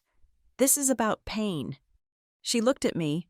For the first time, she looked directly at me. Arden has always felt separate. She has always struggled with her place in our family, and 2 days ago, we discovered why. She reached into the pocket of her suit jacket and pulled out a single, folded piece of paper. She held it up. "This," she said, "is a letter from the Grayford Genetics Laboratory. It's the result of a test we were forced to conduct to resolve these lingering questions, these insecurities." She unfolded the paper. "I will read the conclusion," she said. She was a judge, passing sentence. "The genetic markers present in the sample from Arden Vale show no conclusive biological relationship to either Marcus Vale or David Mercer. The probability of parentage is 0. A new gasp, a different one, deeper, more profound. The narrative shattered and reformed in an instant. I was no longer the whistleblower. I was the usurper, the bitter, unrelated employee, the not real family who had been discovered and who was now burning the entire company down in a final desperate act of spite. Eleanor let the silence stretch. We We were going to tell her privately, she whispered, her voice thick with fake sorrow. We were going to handle this with grace, with love, but she forced this. She has brought her private pain into our public company. She had won. In 30 seconds, she had disarmed the fraud, diffused the evidence, and painted me as a hysterical, vengeful outsider. I stood motionless. I had expected the fraud defense. I had not expected this. A new, fabricated piece of evidence. This was the move of a desperate, cornered animal, and it was her fatal, fatal mistake. I walked toward her. Slowly, I didn't reach for the microphone. I just looked at her, then at the paper in her hand. Evidence, I said, my voice quiet, but the microphone picked it up. Thank you. Eleanor, I agree. Evidence is the only thing that matters, not emotion. I turned and gestured to the podium. The document camera, please. She looked confused. What? The letter, I said. Please place it on the document camera. You want the truth to be public. Let's make it public, so our shareholders and our external auditors can see the proof. She was trapped. To refuse would be an admission of guilt.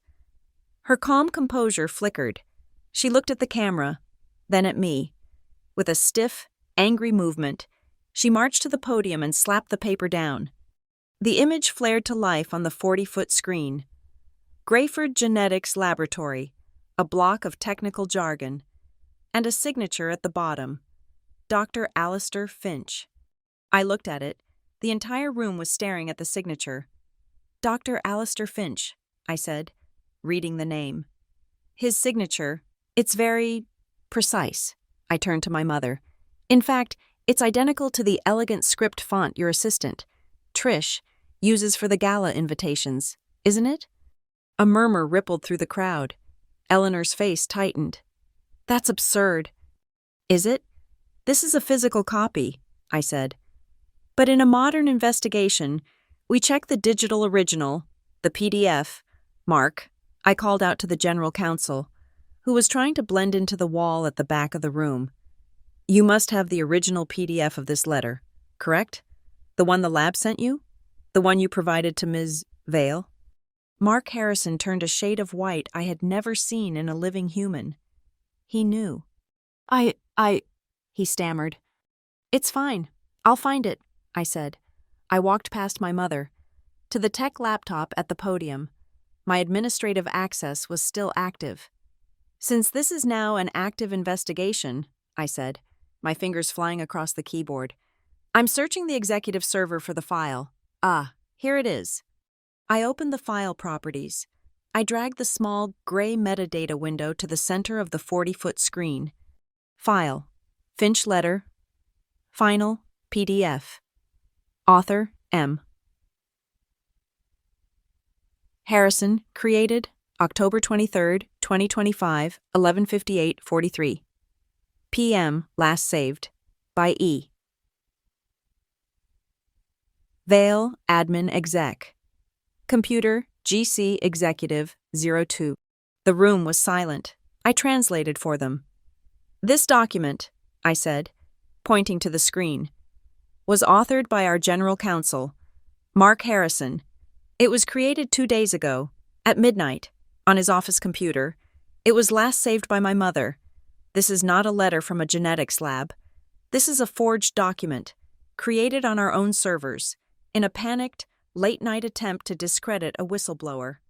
You can't prove that, Eleanor snarled, her mask of serenity finally shattering, her voice a low, guttural rasp. You can't prove what's real. No, I said. You're right. I can't. I turned and walked off the stage, to the front row, where I had left my briefcase. The room was utterly still. They thought I was retreating. I reached into the case and pulled out a single, 9x12 manila envelope. It was sealed with 2 thick, red wax seals, embossed with the insignia of the state's most powerful whistleblower law firm. I walked back on stage. I held the envelope up. This, I said, was delivered to me by a bonded messenger at 8:00 a.m. this morning. It is my insurance policy. It is a full, certified copy of the real hospital file. legally subpoenaed by my counsel last week, pertaining to the DNA test that my mother and I were scheduled to take last year. I ripped the envelope open. The sound tore through the silence. I pulled out the file. "She's right. We did schedule a test," I said. "But she canceled it at the last minute." I walked to the document camera. I placed the first page down. It was a formal notarized statement from the hospital's legal department, attesting to the authenticity of the attached file. "But this," I said, "is the only document that matters." I put the last page under the camera. It was an email. The image snapped into focus on the massive screen behind me. From E-Vale Admin Exec, Eleanor, Vale at Northvale, com. To Grayford Hospital. Admin at grayfordgen.org. Subject, urgent recall, Vale, Mercer paternity test. Date, October 14th, 2024. We must recall this request. Please cancel the scheduled test immediately. This is not the right time, and we cannot risk the potential brand impact and media complications. We will handle this matter internally. All associated records are to be sealed. The room was a tomb. The only sound was the faint, high-pitched whine of the amplifier. I could hear the tick-tock, tick-tock of the massive digital clock on the back wall, each second landing like a hammer blow. I looked up from the document. I looked past the cameras, past the horrified faces of the employees, and I looked directly at my mother. "You're right," I said. My voice was not loud, but the microphone caught every devastating whisper. "I don't know if we're related by blood, and I don't care." I let that hang. Bloodline doesn't determine fiduciary duty, but forging federal documents, fabricating evidence, and lying to shareholders certainly does. In the second row, the external auditor stood up. His face was granite. He didn't wait to be called on. "Ms. Vale and Ms. Vale," he said, his voice sharp, addressing both of us. "The presentation of a demonstrably forged document during an active investigation. This elevates the matter substantially." He adjusted his tie. "We have more than sufficient grounds. This is no longer just an SEC matter. This is a formal criminal investigation." He sat down. All the fight went out of my mother, the chaos, the noise, the rage. It all evaporated. It was just her, me, and the cold, dead quiet of the room. I looked at her, standing there in her silver dress, the one that shimmered like chainmail, under the harsh, white, unforgiving glare of the stage lights. It didn't look like armor anymore. It looked like a shroud. The light had never seemed so cold. The air in the Rivermont Hall was no longer breathable. It was a solid, ringing silence, the kind that follows a massive explosion. My mother stood, a statue of ash, staring at the email on the 40-foot screen, the email that proved she had canceled the DNA test last year to protect the brand, the external auditor's words. Formal criminal investigation hung in the air, an invisible, toxic fog. This was the end of the evidence, but it was not the end of the meeting. "A criminal investigation," I said, my voice cutting into the void. "Will determine the past. We are here, now, to secure the future of the company." I walked back to my briefcase, still resting in the front row.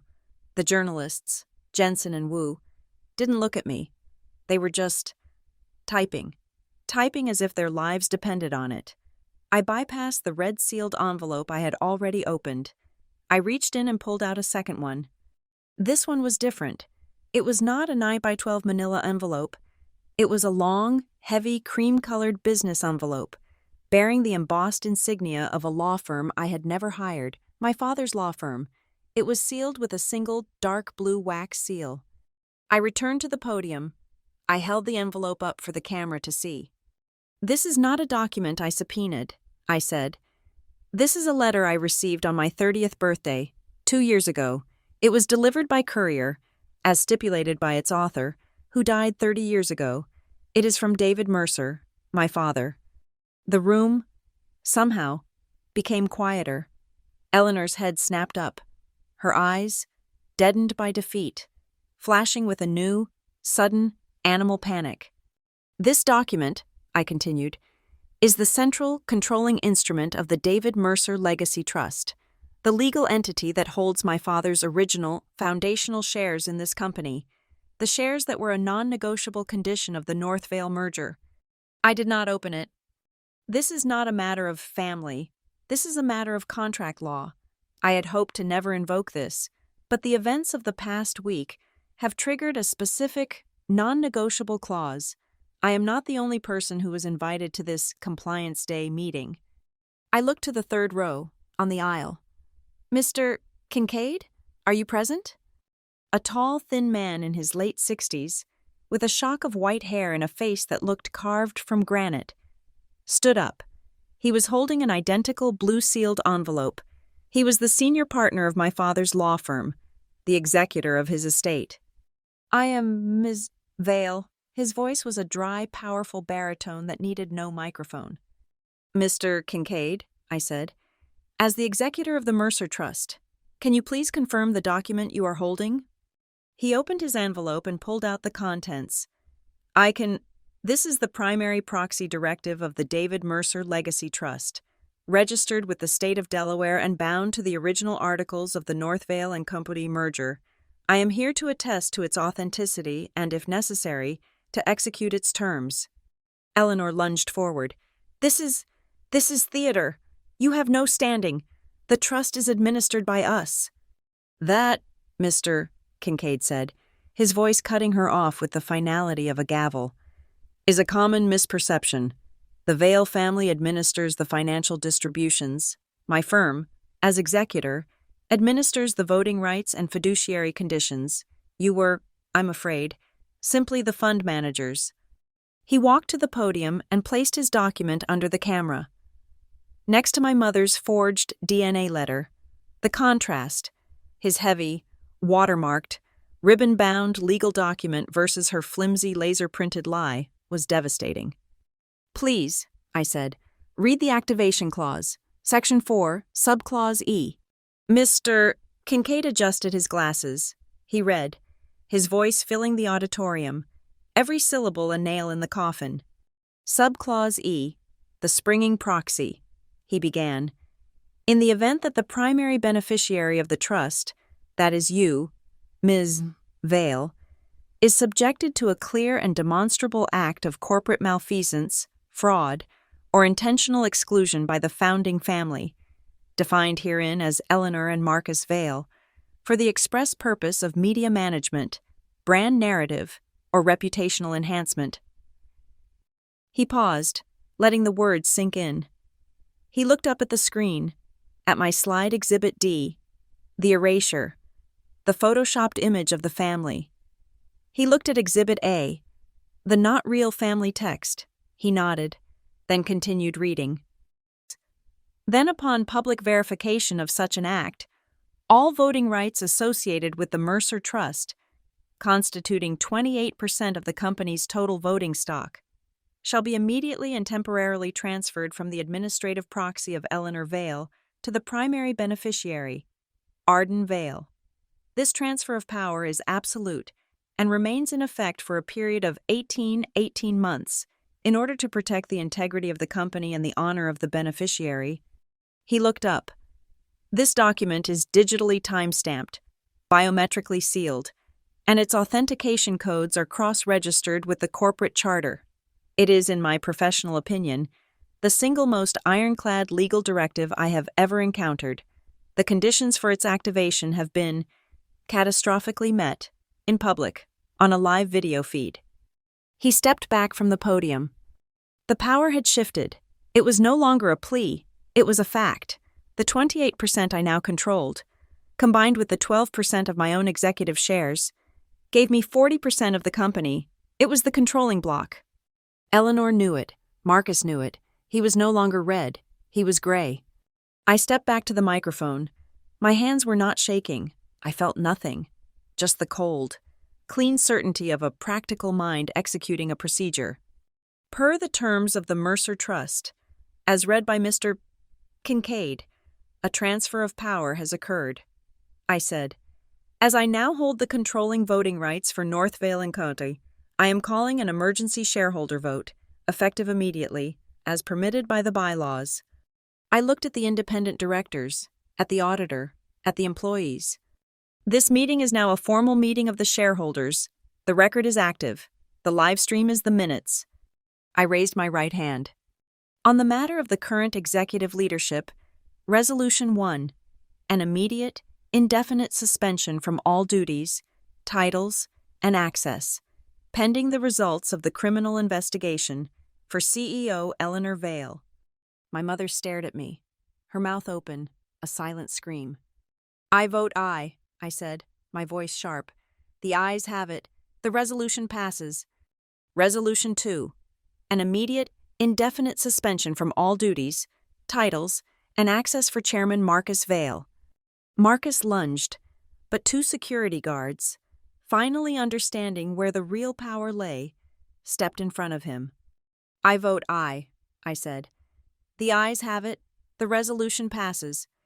Resolution 3, an immediate, indefinite suspension, pending Bar Association review and criminal investigation for General Counsel Mark Harrison. At the back of the room, Harrison just slid down the wall and sat on the floor. I vote aye, I said. The ayes have it. The resolution passes. Resolution 4, the immediate appointment of an interim chief executive officer to report directly to the external auditors and the independent directors. I nominate Richard Shaw, our chief operating officer. In the fifth row, a decent, balding man in a simple blue suit looked up, his eyes wide with terror and, faintly, relief. I vote aye, I said. The ayes have it. Mr. Shaw, congratulations. Finally, I said. This vote, these resolutions, and a full, unedited copy of this recording are, as of this moment, being automatically transmitted by the legal hold server to the NASDAQ and SEC disclosure portals. This is our formal, public notification of a material change in leadership. The mechanism was complete. The cage was locked. The knife was in the table. I looked out at the sea of faces. They were no longer horrified. They were just stunned, numb. My father, I said, my voice softening, just for a moment, left this letter to protect his legacy, not from a stranger, but from a partner. He knew that the brand would, one day, try to eat the truth. I looked at Eleanor. She was crying, not hot, angry tears, but silent, defeated, astonished tears. It was the first real emotion I had seen from her in 20 years. The core of this company, I said, my voice rising again, crisp and final, is not about who shares a name. It's about who keeps a promise. It's about who honors a contract. It's about who keeps the law. The silence stretched for 1 second, 2. Then, a sound, not a roar, not a gasp. Applause. It started in the back, from the junior accountants and the compliance officers. A few hesitant claps, then more. It wasn't the thunderous, obligatory applause from the gala. It was sharp, scattered, and real. It was the sound of pressure being released. It was the sound of hundreds of people who had been forced to live the lie, finally exhaling. On the tech booth monitor, I saw the live stream feed cut, replaced by a single, stark, system-generated banner. This stream has concluded. An independent review is initiated. My phone, silent in my pocket for an hour, buzzed.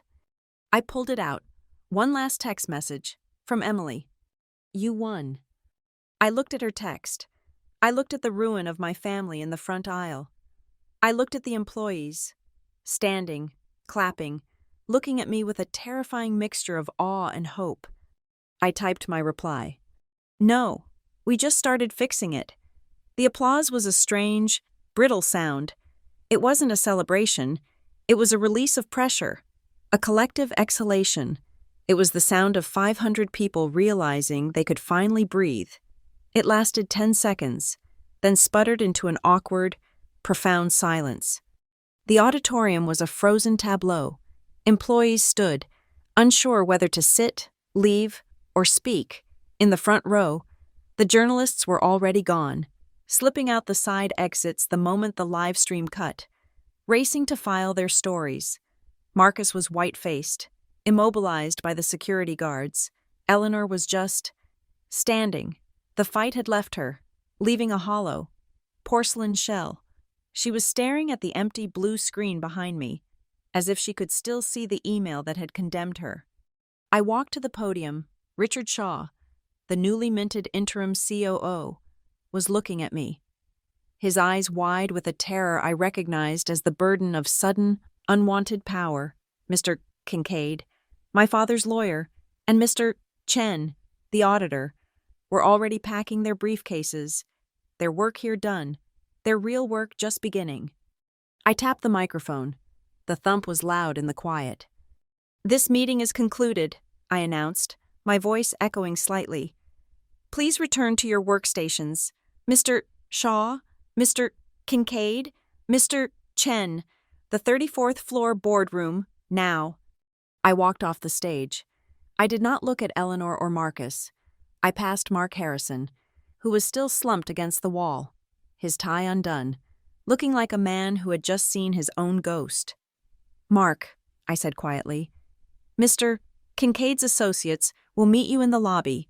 You're suspended, pending disbarment. Do not access your office. Do not touch your phone. They will explain the terms of your surrender." He didn't look up. I walked down the center aisle, a lane clearing for me as I moved. I nodded to the head of security.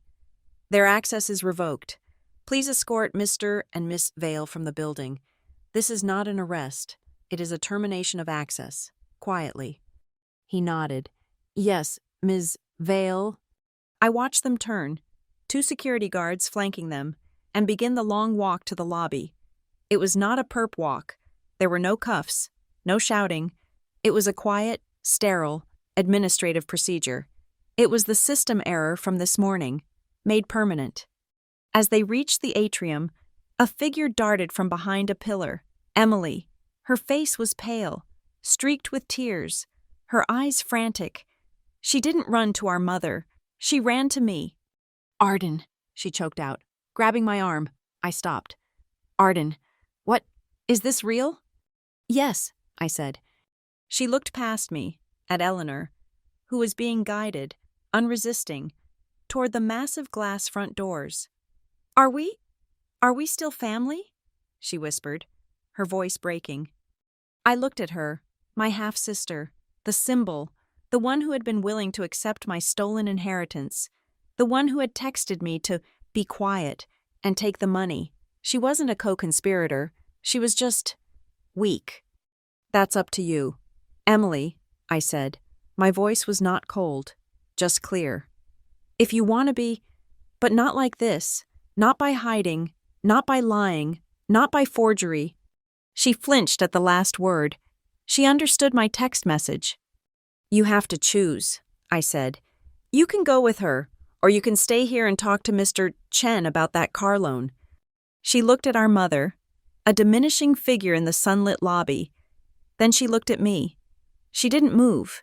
She just wrapped her arms around herself. A 22-year-old girl, utterly alone, cut adrift in the center of the atrium. I turned and left her there. In the elevator, riding up to the 34th floor, I pulled out my personal phone. My corporate account was still locked.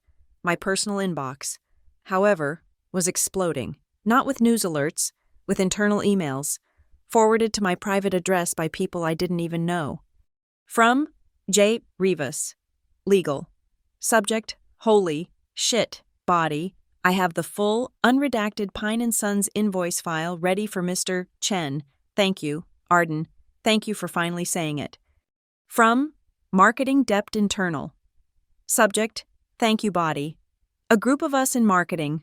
We just wanted to say, finally, we were so tired of trying to sell the family first lie. We are with you. What do you need? From Maya S. Subject, body. Your 3 p.m. is clear, and your old office is unlocked.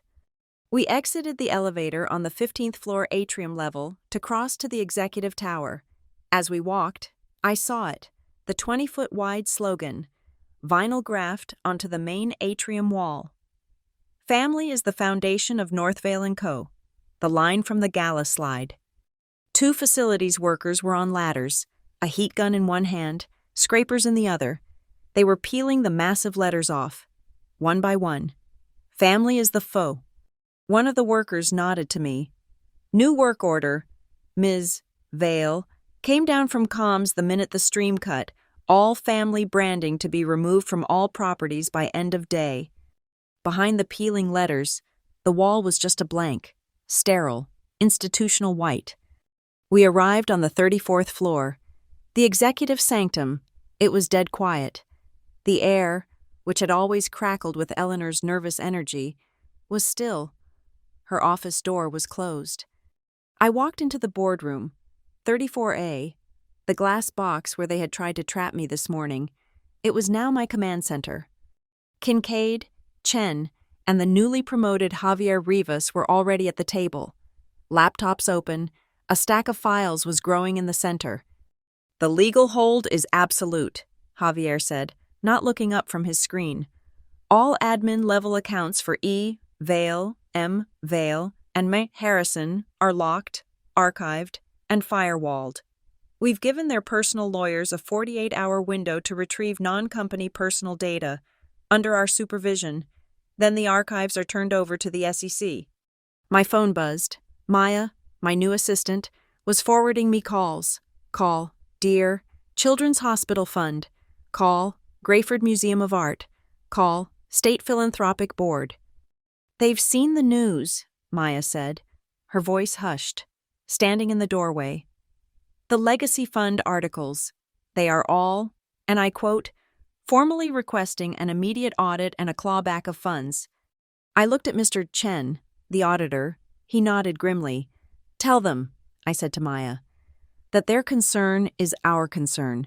Tell them our independent audit team will be in touch, starting today, to schedule a full, transparent review of the Legacy Fund's books. No resistance, full cooperation.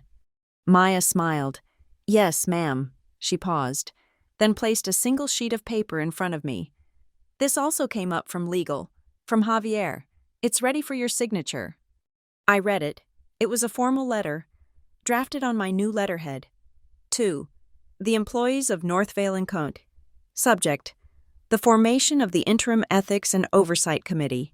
This letter is to invite two non-executive employee representatives to join a new, binding ethics committee, tasked with rewriting the corporate governance charter.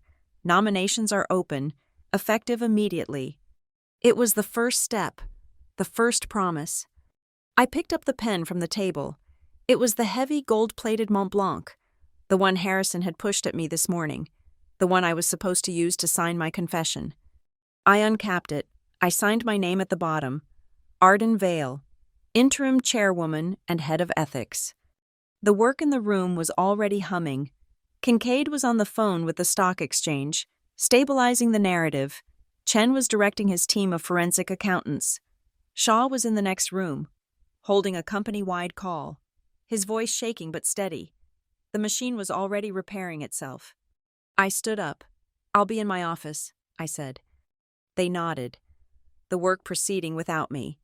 I walked across the plush carpet, out of the boardroom, and down the hall to my old office, the one that read Head of Ethics and Risk. I held my badge to the sensor. The light, red this morning, flashed a bright, solid green. Access granted. I pushed the heavy door open. I walked inside. I hit the light switch. The room flooded with the cool, fluorescent light of a normal workday. I closed the door. The heavy, soundproofed wood settled into the frame, muffling the quiet panic of the 34th floor. The latch engaged. A single, quiet, definitive click. It was 4 hours later. 4 hours of signing documents, redirecting a global company's cash flow, and coordinating with federal law enforcement. 4 hours of dismantling a dynasty from a glass box on the 34th floor. When I finally rode the elevator down, the lobby was a different world. The hushed, funereal silence of the morning was gone, replaced by a frenetic, nervous energy. Employees were clustered in small groups, talking in low, urgent voices. They would stop when I walked past, their eyes following me with a mixture of fear and something I couldn't, or wouldn't, name. The press was waiting outside. The moment I pushed through the heavy glass doors, a wall of light and noise hit me. Microphones, cameras, and shouted questions. Anya Sharma, the local investigative reporter, was at the front, her cameraman's light a blinding, artificial sun. "Ms. Vale," she called out, her voice rising above the others. "Ms. Vale, are you sure this was the only way to handle this?" I stopped on the top step. The Grayford air was cold, biting at my face. It carried the sharp, metallic smell of rain that had not yet begun to fall. I looked at her, at the sea of expectant, hungry faces. "It was the only transparent way," I said. That was the only answer they were going to get. I started to move again, pushing through the media scrum. My phone buzzed in my hand. A private number, a text message.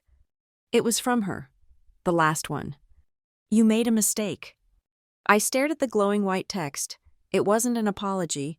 It wasn't a question. It was a curse, a final, defiant judgment. I didn't reply. I hit the side button, and the screen went black. I stopped at the curb, the chaos of the press swirling behind me. I pulled out my corporate phone, the one my admin had reactivated. I opened the company-wide messaging client. I typed 3 lines. 2. All Northvale and Cumbries employees. Subject: The work begins. We will be a company that operates with total transparency. We will be a company that values truth over narrative. We keep the promise. I hit send. A camera flash exploded in my periphery. I turned. It was the journal photographer. His lens wasn't on me. It was on the massive glass doors of the headquarters behind me. I saw what he was shooting, reflected in the dark, polished glass. I could see the glow of the plasma screens from inside the lobby. The stock ticker was scrolling by, but above it, a new, static message had replaced the Family First branding. It just said, "Independent review initiated." My face was a ghost in the reflection, floating over those 3 words. I turned away from the camera. I reached into my jacket pocket and my fingers brushed against the cool, brushed aluminum of the audio recorder, my practical tool. I didn't take it out. I just clicked the power switch off through the fabric. I looked up at the gray, heavy sky. I took one deep breath. The cold air filled my lungs. I didn't need to say another word. There was no victory lap. There was no long, explanatory speech about what would happen next. There was no need to explain the feeling of loss or triumph, or the vast, hollow space where my family used to be. The company was secure, the trust was protected, the truth was public. There was only one thought left, clean and final, the sound of a key turning in a well-oiled lock, the feeling of a zipper closing, its teeth meshing perfectly, all the way up the back. Real family keeps the promise. Fade to black, cut. Thank you so much for listening to this story. We truly hope you enjoyed the journey. We'd love to know where in the world you're listening from, so please drop a comment below and share your thoughts on the story. If you liked what you heard, please consider subscribing to the channel and liking this video. And if you really want to support us, hit that hype button. It tells the platform that this is a story worth sharing and helps this video get heard by so many more people. We appreciate every single one of you.